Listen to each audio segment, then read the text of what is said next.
فاتحہ۔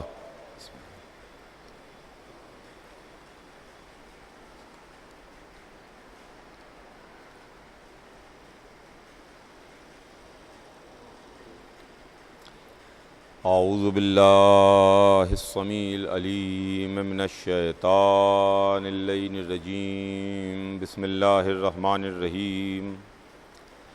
الحمد للہ رب العالمین، والصلاة والسلام علی سیدنا و نبینا و شفیعنا بالقاسم محمد وآلہ الطیبین الطاہرین المعصومین، ولعنۃ اللہ علی اعدائہم اجمعین من یومنا ھذا الی یوم الدین۔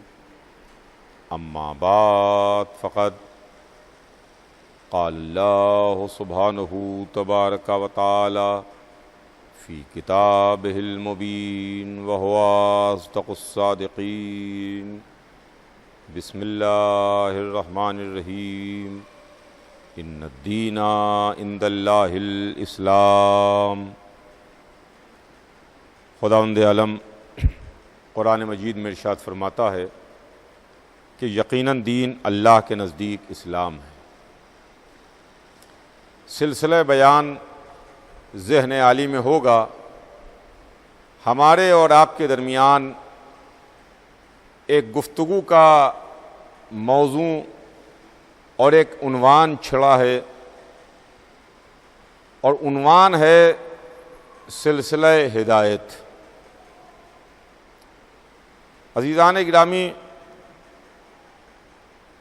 یہ زمانہ جس میں آن لائن مجلسیں ہو رہی ہیں، ہم باقاعدہ کہیں پر یکجا ہو کے جمع ہو کے ہم مجلس نہیں کر سکتے،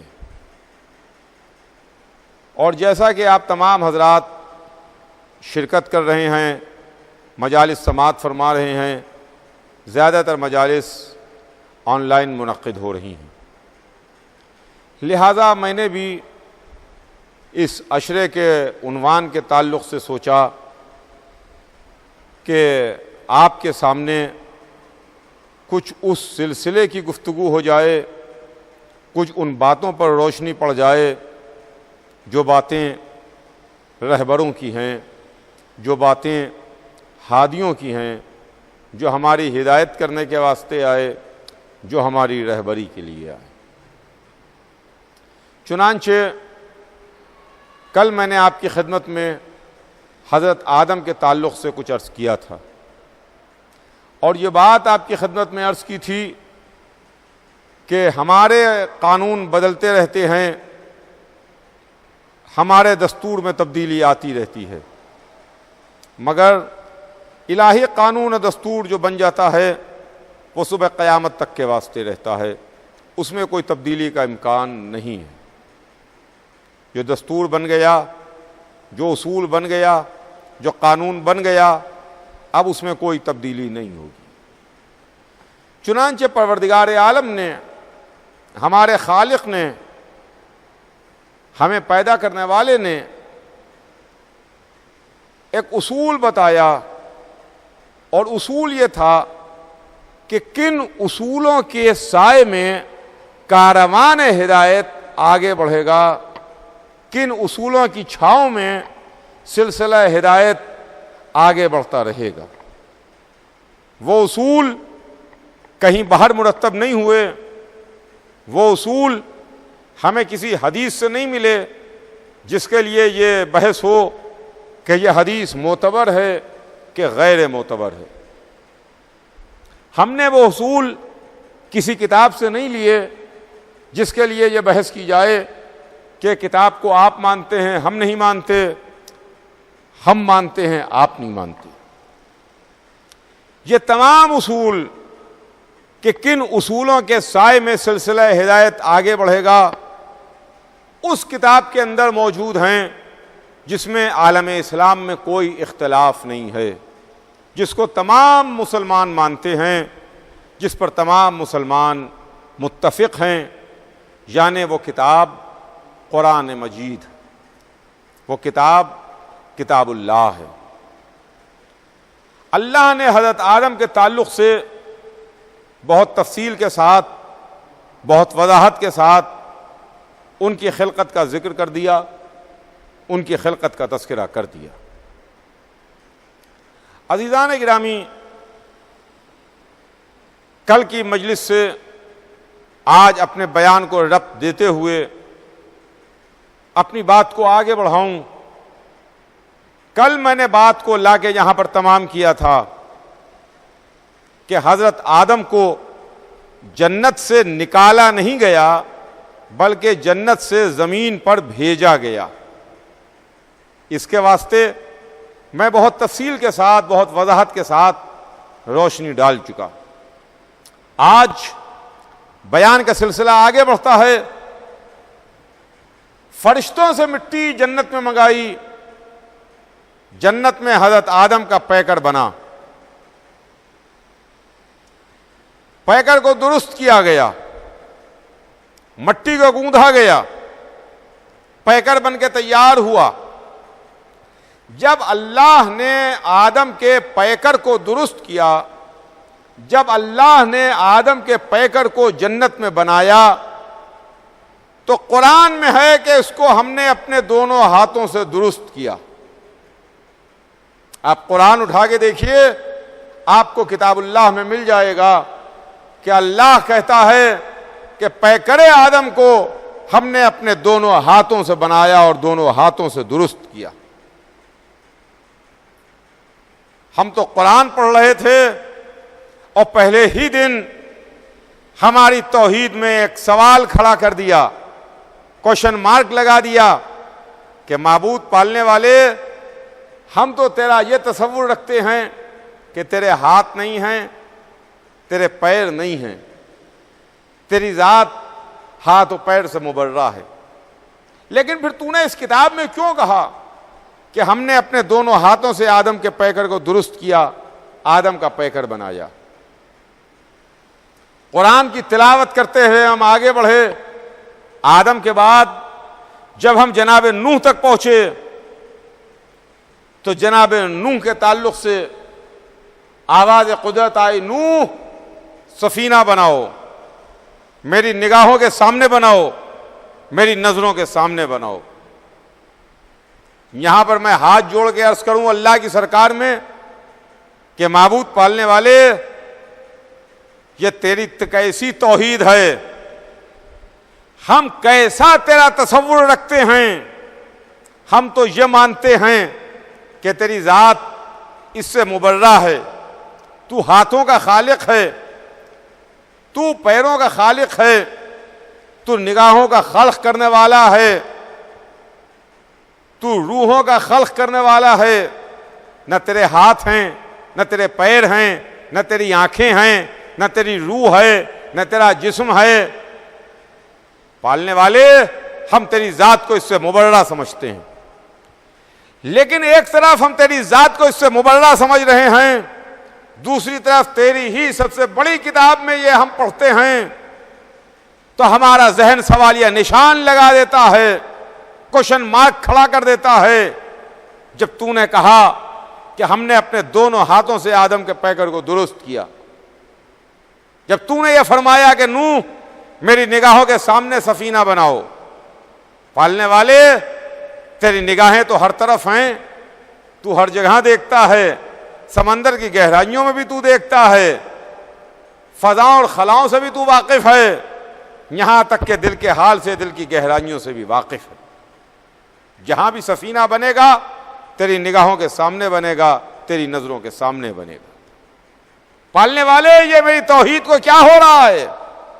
شاید جواب پروردگار آئے، کتنے چھچھلے پانی میں ہو تم، ذرا سے معاملے میں تمہاری توحید ڈگمگانے لگی، تم نے آگے کے معاملات پر غور نہیں کیا۔ بے شک میں نے قرآن میں کہا کہ میں نے دونوں ہاتھوں سے آدم کے پیکر کو بنایا، میں نے قرآن میں کہا کہ نوح سفینہ بناؤ، میری نگاہوں کے سامنے بناؤ، میری نظروں کے سامنے بناؤ۔ تم قرآن کا لکھا ہوا تو یاد رکھ گئے، مگر یہ تم بھول گئے جو میرے حبیب نے کہا تھا علی کے واسطے، ایک بندے کے واسطے، میں نے ایک بندہ ایسا بھی بنایا ہے جو ہے تو بندہ، کہلائے گا تو بندہ، وہ خدا نہیں ہے بندہ، مگر ایسا بندہ ہے کہ اس کے ہاتھ ید اللہ، اس کی زبان لسان اللہ، اس کی آنکھیں عین اللہ، اس کا چہرہ وجہ اللہ، اس کا نفس نفس اللہ۔ پالنے والے ایسے بندے کو تلاش کرنے ہم کہاں جائیں؟ ایسے بندے کو ہم کہاں ڈھونڈیں؟ کہاں جائیں؟ یہ بندہ ہمیں کہاں سے ملے گا جس کے ہاتھ ید اللہ، جس کا نفس نفس اللہ، جس کا زبان لسان اللہ، جس کا چہرہ وجہ اللہ، جس کی آنکھیں عین اللہ، جس کے کان اذن اللہ کا پریشان نہ ہونا، بیت اللہ میں آ جانا، وجہ اللہ مل جائے گا، وجہ اللہ مل جائے گا۔ میں نے دونوں ہاتھوں سے آدم کے پیکر کو درست کیا، اپنے دونوں ہاتھوں سے آدم کے پیکر کو بنایا۔ جب پیکر کو درست کر لیا، پیکر کو بنا لیا، تو ایک آواز گونجی کہ جب میں اس کو درست کر لوں اور اس کو بنا لوں اور اس میں اپنی روح میں سے کچھ پھونکوں، وَإِذَا سَوَّيْتُهُ وَنَفَخْتُ فِيهِ مِن رُوحِي، جب میں اس کو بنا لوں، درست کر لوں اور اپنی روح میں سے کچھ پھونکوں، تو فرشتوں کو آرڈر ہوا کہ تم اسے سجدہ کرنا، تم اس کے سامنے جھک جانا، تم اس کو سجدہ کرنا۔ اللہ نے آدم کے پیکر کو بنایا، آدم کے پیکر کو درست کیا، اور جب پیکر آدم درست ہو گیا اور روح پھونکنے کی منزل آئی اور اللہ نے اپنی روح میں سے کچھ پھونکی، سب نہیں، روح میں سے کچھ، جب میں اس میں اپنی روح میں سے کچھ پھونکوں، جب روح میں سے کچھ پھونکی گئی تو سارے کے سارے فرشتے سجدے میں چلے گئے، سب فرشتوں نے سجدہ کر لیا، لیکن ایک اکڑ گیا، ایک نے سجدہ نہیں کیا، شیطان نے سجدہ نہیں کیا۔ توجہ چاہوں گا عزیزان گرامی، قابل غور بات یہ ہے کہ سارے فرشتوں نے سجدہ کیا مگر شیطان نے سجدہ نہیں کیا۔ اس نے کہا کہ میں سجدہ نہیں کروں گا، میں سجدہ نہیں کروں گا۔ ابلیس نے سجدہ نہیں کیا۔ اس کا مطلب یہ ہے کہ فرشتوں میں سب سے کھڑا مسلمان تو ابلیس نظر آ رہا ہے، جو کہہ رہا ہے کہ نہیں بس اللہ ہی اللہ، اللہ کے علاوہ کچھ نہیں، سجدہ ہوگا تو اللہ کو ہوگا، ہم مانیں گے تو اللہ ہی کو مانیں گے۔ ارے غیر اللہ کو ماننا کیسا، غیر اللہ کو سجدہ کرنا کیسا؟ توجہ چاہوں گا عزیزان گرامی، کھڑا مسلمان ہمیں ابلیس نظر آ رہا ہے، جو اکڑ گیا کہ نہیں پالنے والے، ہم تجھ سے اتنی محبت کرتے ہیں، اتنی محبت کرتے ہیں، اتنا تجھے چاہتے ہیں کہ بس تیرے علاوہ ہم کسی کو نہیں مانتے۔ جواب قدرت کیا آیا کہ نہیں، پہچان یہ ہے کہ اللہ کو بھی مانو اور اللہ جس کو حکم دے اس کو بھی مانو، یعنی اللہ کو بھی مانو، اللہ والے کو بھی مانو۔ اس نے سجدہ نہیں کیا، وہ اکڑ گیا، اس نے کہا کہ نہیں میں اسے سجدہ نہیں کروں گا۔ تو قدرت نے اس سے سجدہ نہ کرنے کا سبب پوچھا کہ بول تو نے سجدہ کیوں نہیں کیا، کیوں نہیں کیا؟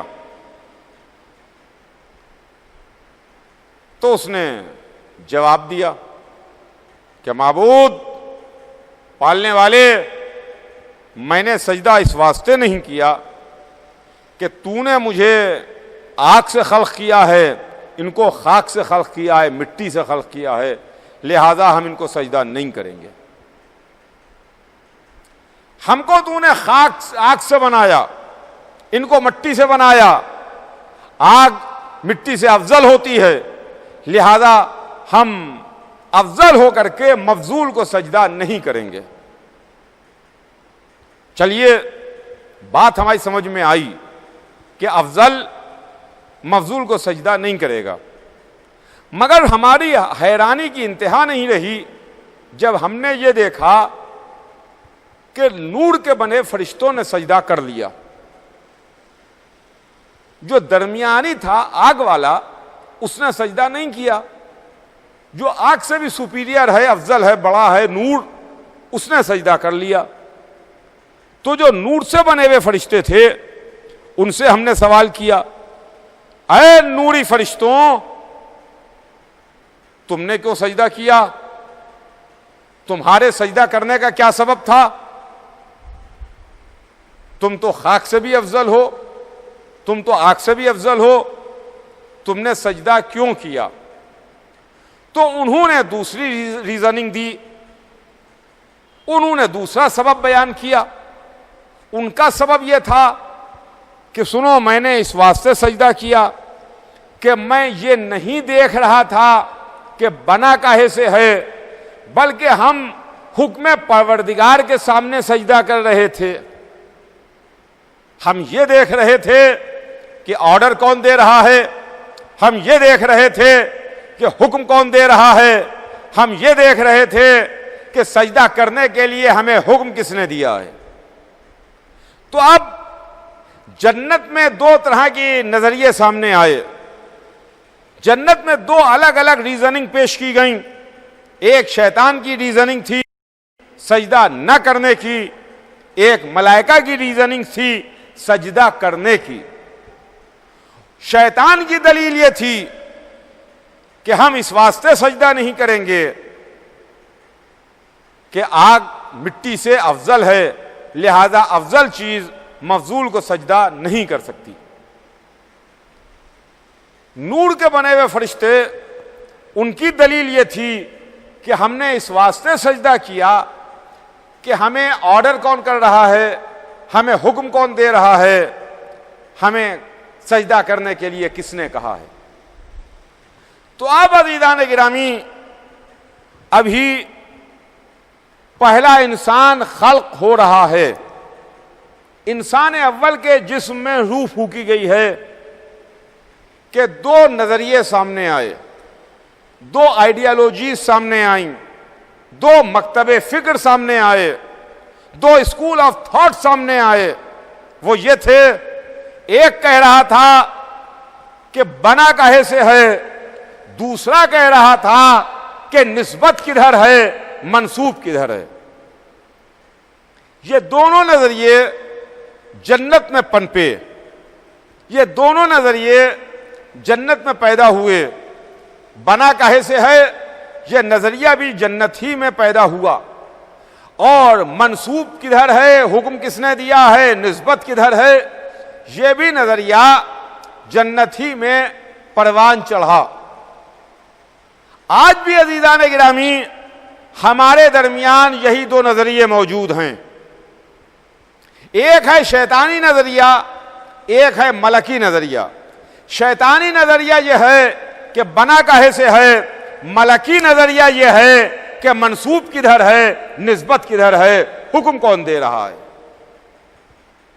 آج کچھ لوگ بہت کھڑے مسلمان ہو کے کہتے ہیں کہ صاحب آپ لوگ جو علم چومتے ہیں، تابوت کو بوسہ دیتے ہیں، تعزیہ چومتے ہیں، زری کو بوسہ دیتے ہیں، تو یہ کپڑے کو چومتے ہیں، کاغذ کو چومتے ہیں، لکڑی کو چومتے ہیں۔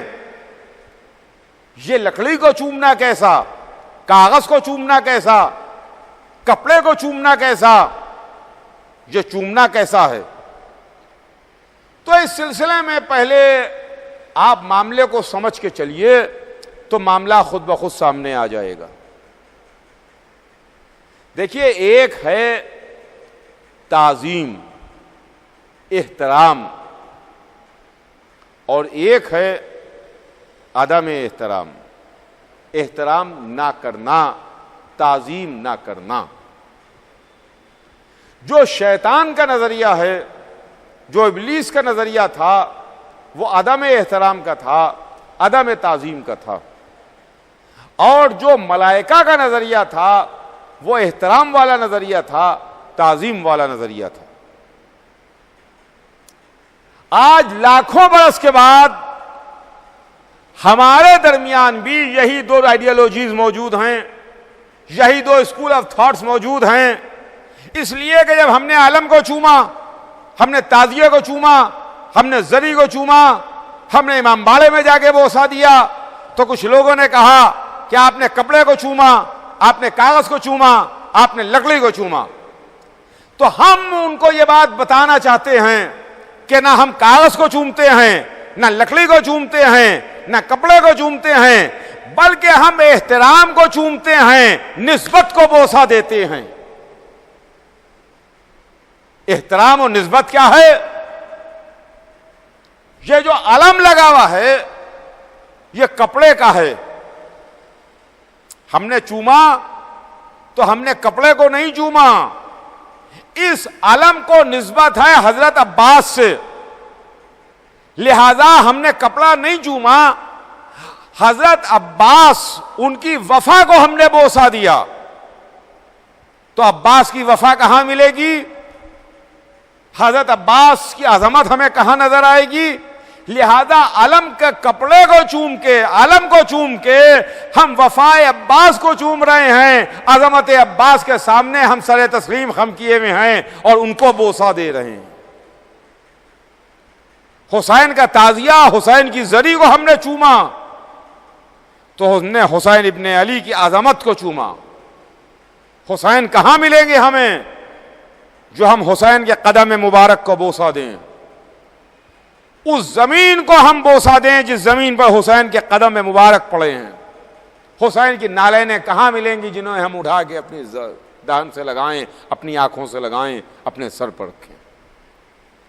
ہم نے تعزیہ بنا کے، ہم نے زری بنا کے، ہم نے کاغذ کی زری بنا کے، لکڑی کی زری بنا کے، سونے چاندی کی زری بنا کے حسین کی عظمت کو بوسہ دیا ہے، حسین کی قربانی کو بوسہ دیا ہے، حسین کے احترام کو بوسہ دیا ہے۔ یہ فکر ہے، یہ نظریہ ہے۔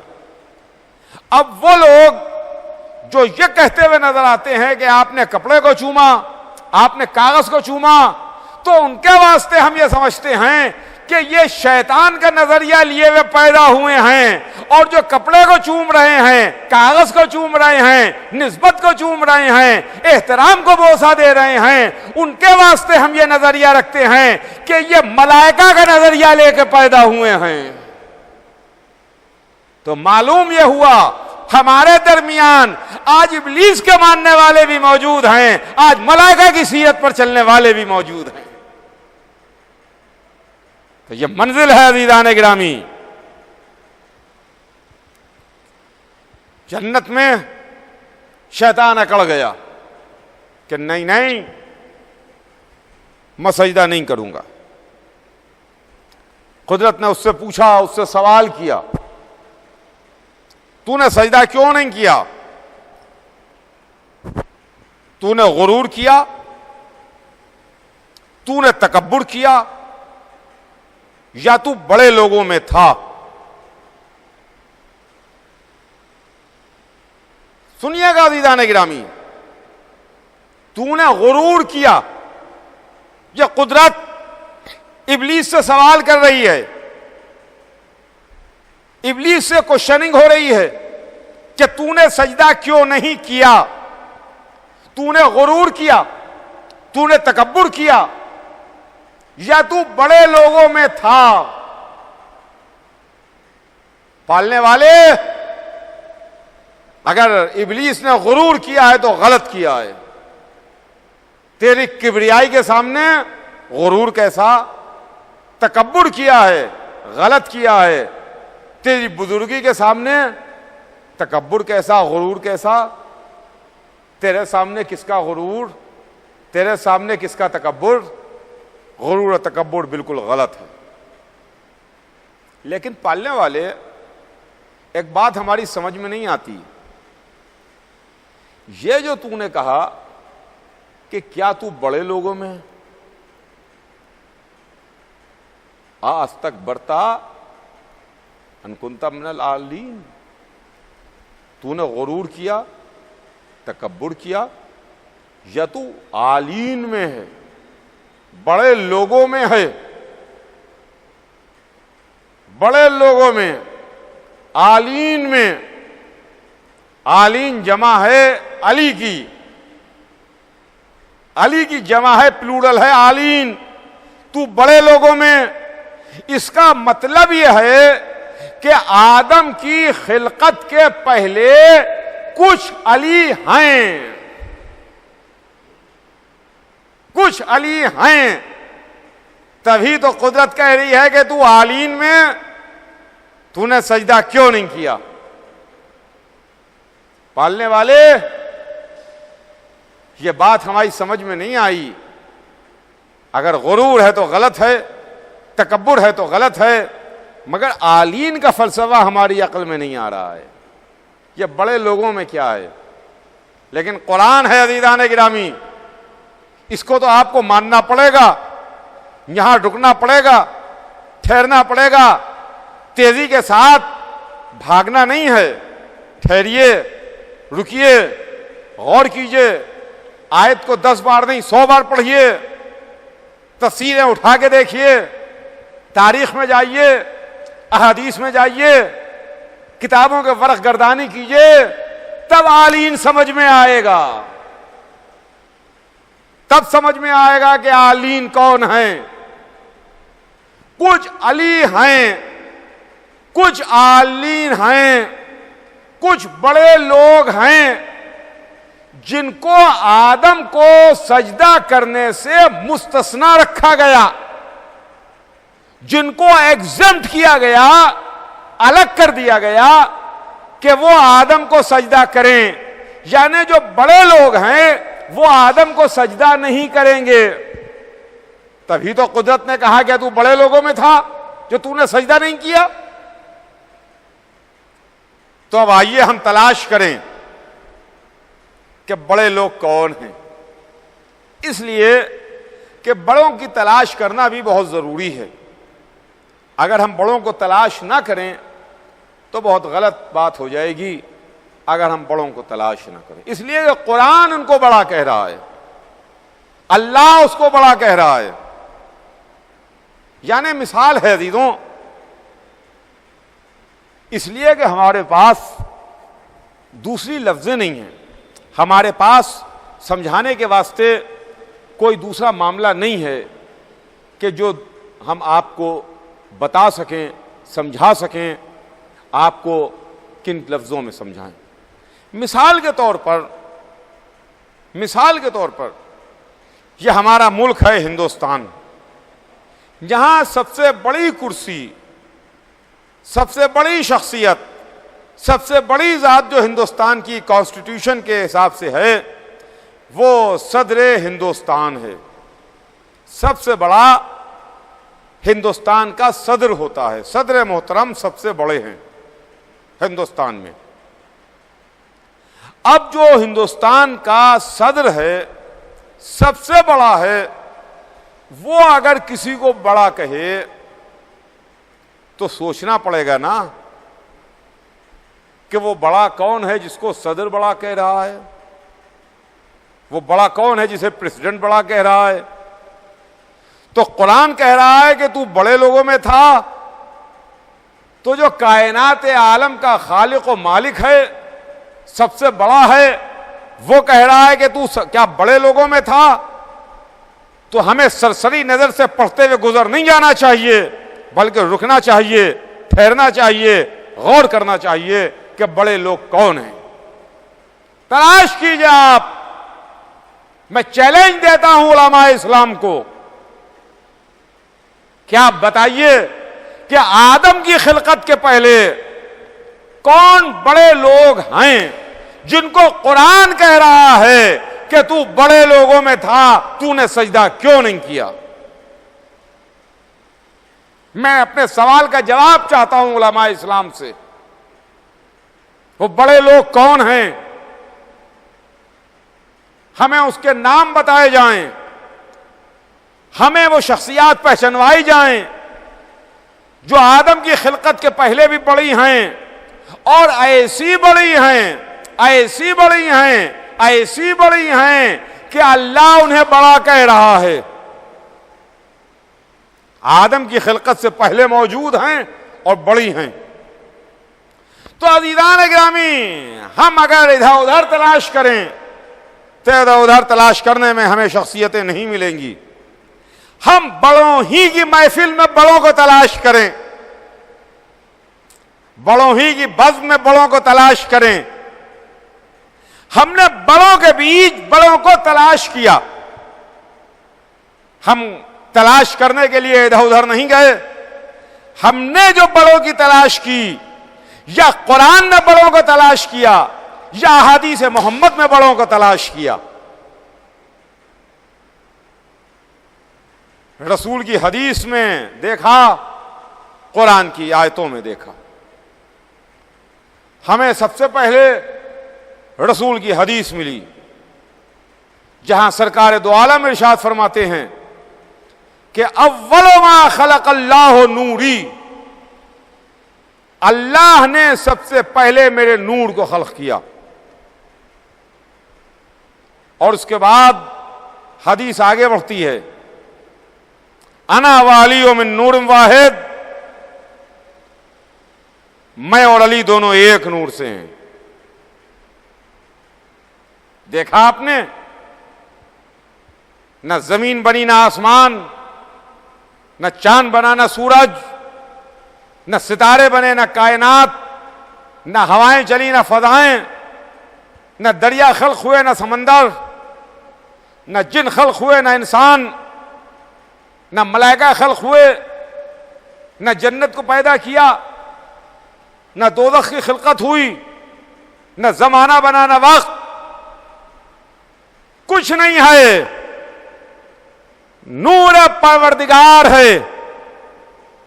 اور اس کے بعد اس نے ایک نور کو خلق کیا، اول ما خلق اللہ نوری، اللہ نے سب سے پہلے میرے نور کو خلق کیا۔ انا و علی من نور واحد، میں اور علی دونوں ایک نور سے ہیں۔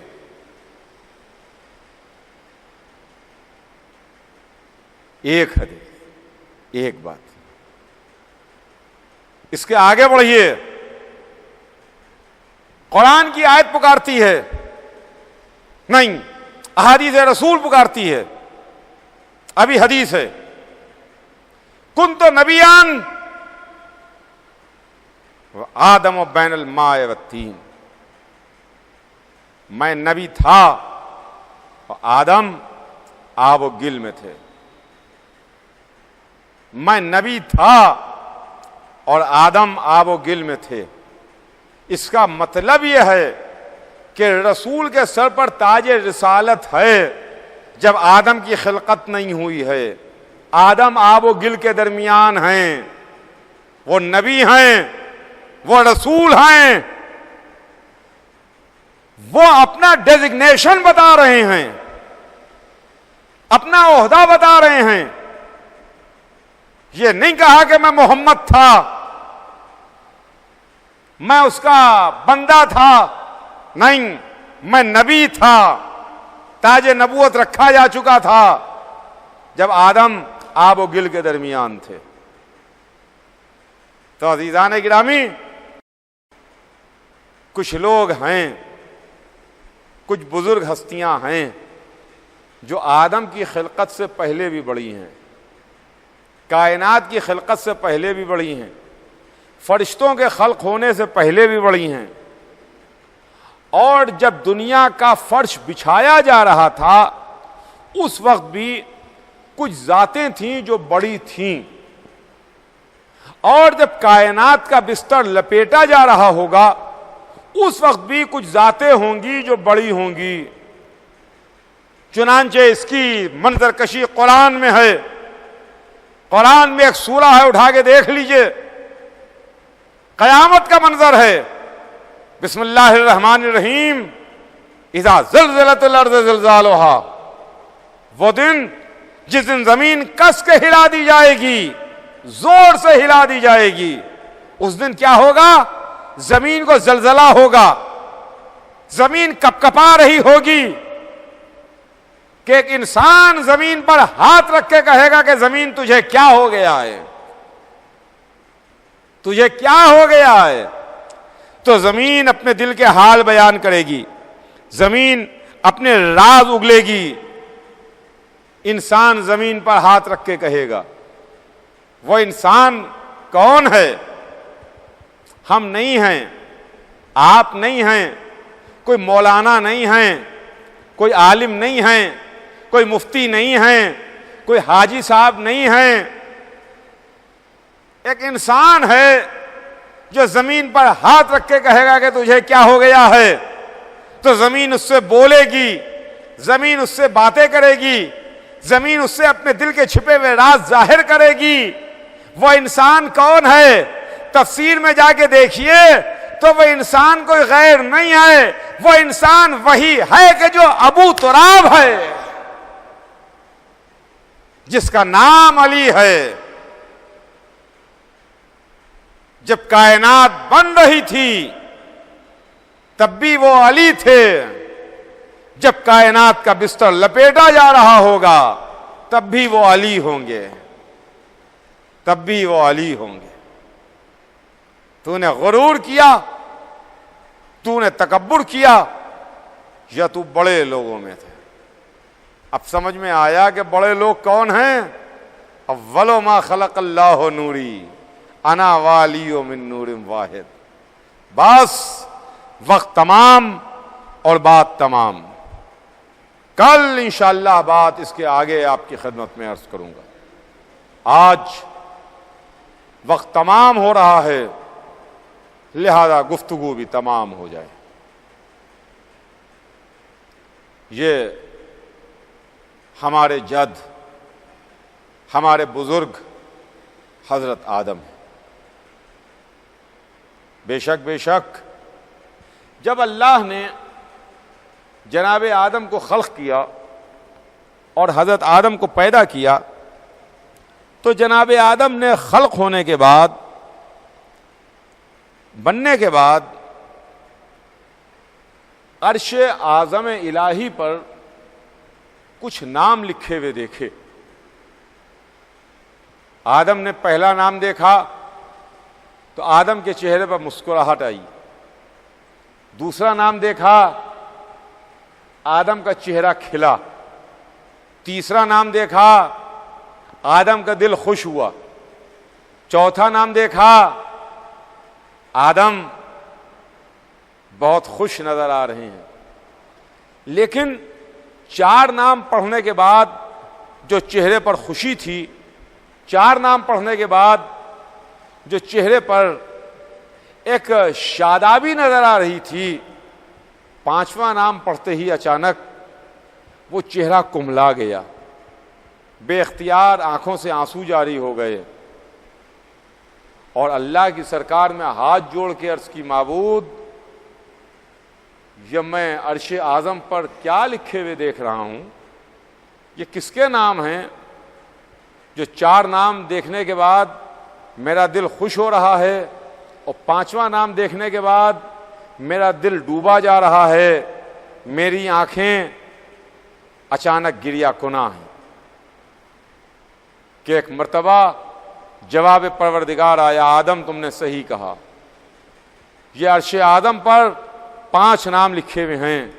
پہلا نام میرے حبیب کا نام ہے، محمد مصطفیٰ کا نام ہے. دوسرا نام ان کے وصی، ان کے جانشین، ان کے بھائی علی مرتضیٰ کا نام ہے. تیسرا نام ان کی بیٹی فاطمہ زہرا صدیقہ طاہرہ کا نام ہے. چوتھا نام ان کے بڑے نواسے حسن کا نام ہے. اور یہ پانچواں نام جو نام دیکھ کے تمہاری آنکھوں سے بے اختیار آنسو جاری ہو گئے، یہ ان کے چھوٹے نواسے حسین کا نام ہے، جن کو کربلا میں 3 دن کا بھوکا اور پیاسا شہید کیا جائے گا۔ ہاں عزیزوں، ہاں چاہنے والوں، یہ حسین جن کی مجلس میں آپ موجود ہیں، جن کے ذکر میں آپ موجود ہیں، ہاں یہ مجلس حسین کی ہسٹری اور تاریخ تو بہت پرانی ہے۔ جہاں سے آغاز انسانیت ہے وہاں سے مجلس ہے۔ دیکھیں، مجلس، غم حسین میں رونا، غم حسین میں اشکباری، غم حسین میں گریا، یہ ہماری فطرت میں داخل ہے، اس لیے کہ جہاں سے انسانیت ہے، جہاں سے آدمیت ہے، جہاں سے سلسلہ ہدایت شروع ہو رہا ہے، وہاں سے مجلس شروع ہو رہی ہے۔ جہاں ذاکر اللہ ہے، گریہ کرنے والے آدم ہیں، سننے والے آدم ہیں، رونے والے آدم ہیں۔ ہاں عزیزوں، آدم نے جن کے نام پر جنت میں آنسو بہائے، آج ہم انہی کا ذکر کر رہے ہیں، ہم انہی پر آنسو بہا رہے ہیں، انہی کی یاد منا رہے ہیں۔ انہی حسین کا غم ہے، انہی حسین کی عزا ہے، انہی حسین کا ماتم ہے۔ آج دوسری محرم گزر گئی اور تیسری رات آ گئی۔ عزیزان گرامی، یہ تیسری رات کس تیزی کے ساتھ تاریخیں گزر رہی ہیں، کس تیزی کے ساتھ دن گزر رہے ہیں۔ ہاں ابھی کل کی بات ہے کہ محرم کا چاند فلک پر نمایاں ہوا، اور لیجئے یہ تیسری رات آ گئی۔ آج کی رات ہم اس حسین کے سپاہی، اس حسین کے ناصر، اس حر کا ذکر کرتے ہیں جس کو حسین نے صبح عاشورہ آزاد کر دیا، جو حسین کو گرفتار کر کے لایا، جس کے رسالے کو حسین نے سیراب کیا۔ حسین جب کربلا پہنچے تو حر بھی کربلا آئے۔ دن گزرتے رہے، تاریخیں گزرتی رہیں، تیسری محرم، چوتھی محرم، چھٹی محرم، آٹھویں محرم، نویں محرم، حسین کے خیموں سے آلتش کی صدائیں ہیں، ہائے پیاس، ہائے پیاس، ہائے پیاس۔ شب عاشور گزری، شب عاشور حر اپنے کو تول رہا ہے، اپنے کو تول رہا ہے کہ جنت کے راستے پر چلے جائیں یا جہنم کے راستے پر باقی رہیں۔ حر رات بھر ٹہلتا رہا، رات بھر کرب و بے چینی کے عالم میں رہا، رات بھر یہ سوچتا رہا کہ ہم جہنم کے راستے پر باقی رہیں یا جنت کی طرف چلے جائیں۔ رات کی تاریکی صبح کی روشنی میں تبدیل ہوئی۔ اسی تبدیلی کے ساتھ ساتھ حر نے اپنے ارادے کو بھی تبدیل کر دیا، حر نے اپنا نظریہ بدل دیا، حر نے اپنا ارادہ بدل دیا۔ کہا حر تو جہنم سے جنت کی طرف جائے گا، باطل سے حق کی طرف جائے گا، اندھیرے سے روشنی کی طرف آئے گا، جھوٹ سے سچائی کی طرف آئے گا، یزید سے حسین کی طرف آئے گا۔ حر نے اپنا ارادہ بدلا، اپنے بیٹے اور غلام کو لیے ہوئے حسین کی خدمت میں آ گیا، ہاتھوں کو جوڑا، اپنے سر کو حسین کے قدموں پر رکھا، کہا فرزند رسول حلی توبہ، کیا میرے واسطے بھی توبہ ہے؟ کیا میری توبہ بھی قبول ہو سکتی ہے؟ کیا مجھے بھی بخشا جا سکتا ہے؟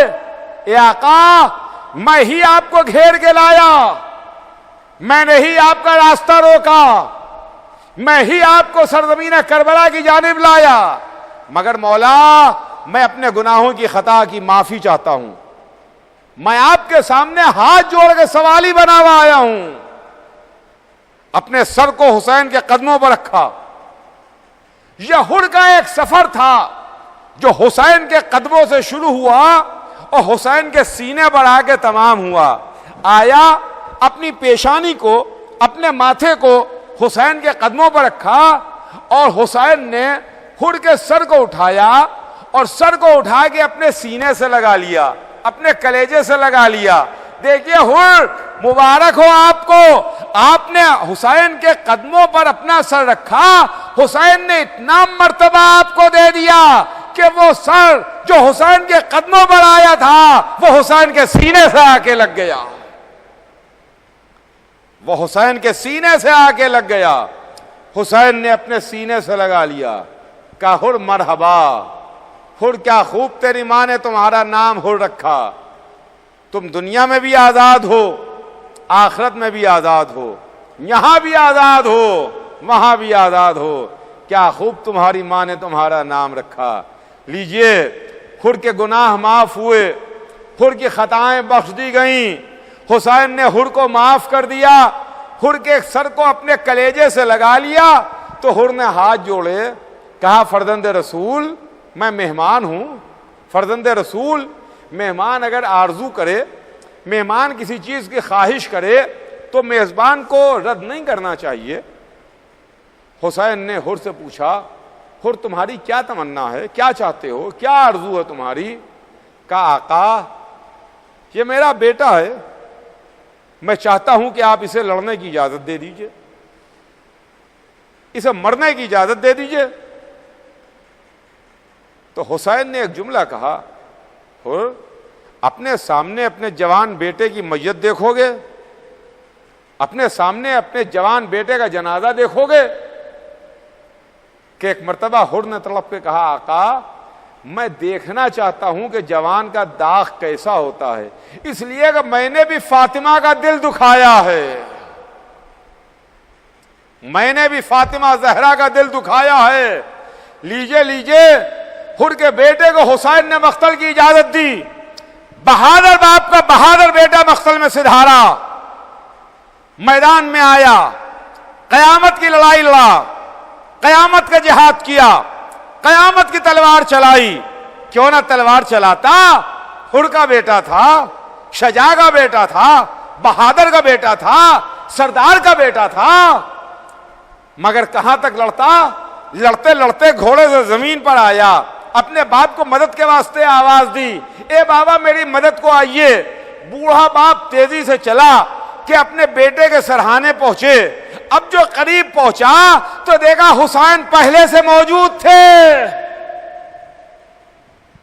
ہر کے بیٹے کا سر حسین کے زانو پر تھا. ہر نے ہاتھوں کو جوڑ لیا, کہا آقا آپ مجھ سے پہلے آ گئے, اے آقا آپ مجھ سے پہلے آ گئے. حسین نے کہا کیوں نہ آتے, کیوں نہ آتے, آخر تم تو میرے مہمان ہو, تم تو میرے مہمان ہو. یہ تمہارا بیٹا میرا مہمان ہے, میزبان کا فرض بنتا ہے کہ ایک مرتبہ اس میدان جنگ کے شہسوار نے, اس تجربے کار ہر نے اپنے بیٹے کی پٹلیوں کو پلٹتے ہوئے دیکھا, میدان میں ایڑیوں کو رگڑتے ہوئے دیکھا, جسم سے روح کو نکلتے ہوئے دیکھا. سمجھ گیا کہ بیٹے کی آنکھیں بند ہو گئیں, بیٹا جنت کی جانب چلا گیا. کہ ایک مرتبہ ہر نے اپنی آستینوں کو الٹا, آستینوں کو پلٹا. حسین نے ہر کے چہرے کو دیکھا, کہا ہر کیا ارادہ ہے, کیا چاہتے ہو, کیا جوان بیٹے کا جنازہ اٹھانا چاہتے ہو؟ ہر ایسا نہیں ہوگا, میں موجود ہوں, میں تمہارے بیٹے کا جنازہ اٹھاؤں گا, میں تمہارے بیٹے کی میت اٹھاؤں گا. ہر ایسا نہیں ہوتا کہ اگر کسی کا جوان بیٹا مر جائے تو بوڑھا باپ جنازہ اٹھائے۔ اتنا کہتے کہتے حسین نے حر کے بیٹے کا جنازہ اٹھایا۔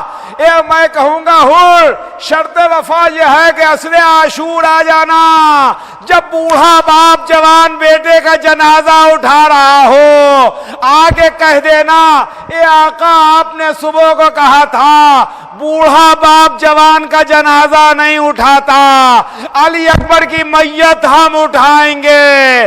حر کے بیٹے کا جنازہ حسین نے اٹھایا، ہائے علی اکبر کی میت اکیلے حسین نے اٹھائی۔ آواز دی بچوں آؤ علی اکبر کو لے جاؤ، واہ حسینہ واہ علی اکبر کی صدائیں بلند۔